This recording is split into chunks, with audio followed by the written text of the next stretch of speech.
I learned to memorize a whole deck of cards, and in 7 minutes, you'll be able to do it too. You'll be telling your friends, hey, shuffle the deck. Cool, got it. Ace of Hearts, King of Spades, Seven of Spades, Three of Clubs. But before we dive in, quick disclaimer. I'm just a regular dude. I don't have some photographic memory or anything. I forget birthdays all the time, seriously. So, wanna learn? No more talking. Grab your deck and let's go. There are 3 simple steps to follow. Step 1. You need 2 things. The first thing you need is something to actually memorize, in this case, the cards. But here's the thing, trying to memorize something like 5 of Spades just by the name? Way too abstract. Like, come on, what even is a spade? The French name for this red pig meant in the 14th century a weapon formed by an iron spike. Yeah, we're not memorizing that. So, instead of trying to memorize spade 5, we're gonna build a code, a way to translate each card into something way easier to remember. More on that in a sec. The second thing we need is a system, a method that's fast and automatic. So have you ever been lying in bed, half asleep, and suddenly think of something super random? Then you're like, wait, how did I get here? And if you trace it back, you realize that thinking of that motorcycle you wanted had led to think of how motorcycles work, and that led to your friend who's a mechanic, and you thought you want to run a business too, so you could start a YouTube channel maybe, and you remember that you should subscribe to anyway, and so on. And boom, a chain of thoughts. That's exactly the trick we're using. Let's say we're trying to memorize these words: mouse, camera, and satellite. It's easy, you make up a super weird chain of thoughts, like I was walking through the woods and saw this big mouse which was pink, and I pulled out my camera to take a picture, but right before I clicked, bam! A chunk of satellite fell on my head. It hurt like crazy and the mouse ran off. The weirder and more vivid, the better. That's why the mouse is pink and why I said that the satellite hit hurt. And bonus, this not only helps you memorize what the things are, it also helps you remember the order.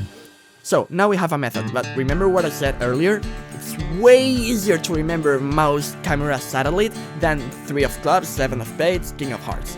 That's why we need a code, a dictionary to help us turn cards into words. But here's the problem, trying to link each one to a random object would take weeks.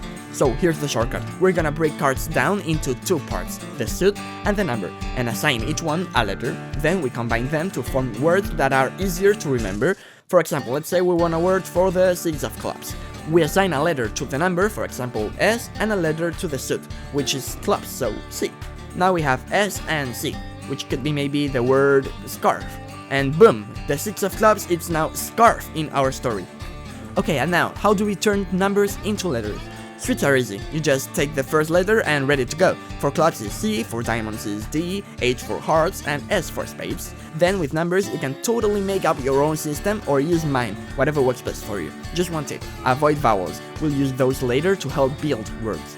In my case, I use T for 1 because their shapes are similar, and also D because it sounds similar to T. For number 2, I use N because N has 2 little downward lines. And for the same reason, M goes for 3, as well as W, which is an M upside down. For number 4, I use C because I think of a cross with 4 points, or just the word cross. I also use K and Q here because they sound similar. V is the Roman numeral for 5, and L is 50, but 5's a 6 starts with S, and I also use Z, which kinda looks like a backward S. Okay, this one may be a little harder, but lowercase f looks a bit like a 7 if you flip it over, and J is like a flipped F, so those letters for 7. G looks exactly like number 8, and X is the center of this number. B is a flip 9, and P is a flip B. And finally, for 0, we could use Z, but it's already taken, so we'll use R, and also because R was the last letter not used. So, combining the number and suit letters, we get codes we can build words from. Step 2, let's try it. Let's memorize these 3 cards. Let's start with the first one. According to our code, 3 is M and diamonds is D. We'll start our story in the park, chilling, when suddenly someone throws a soda can at us. Instant mood switch, we are mad. Then 5 was V, remember Roman numerals, and hearts start with H. The soda can just vanishes into the air. What?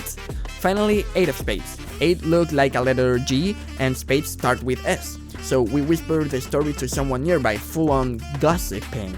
And boom, we've got a wild little story that locks those cards into your brain and keeps them in order.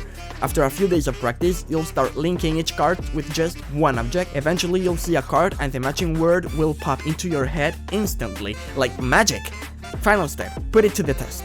Ask a friend to quiz you. They'll shuffle the cards and then you'll just run your story in your mind.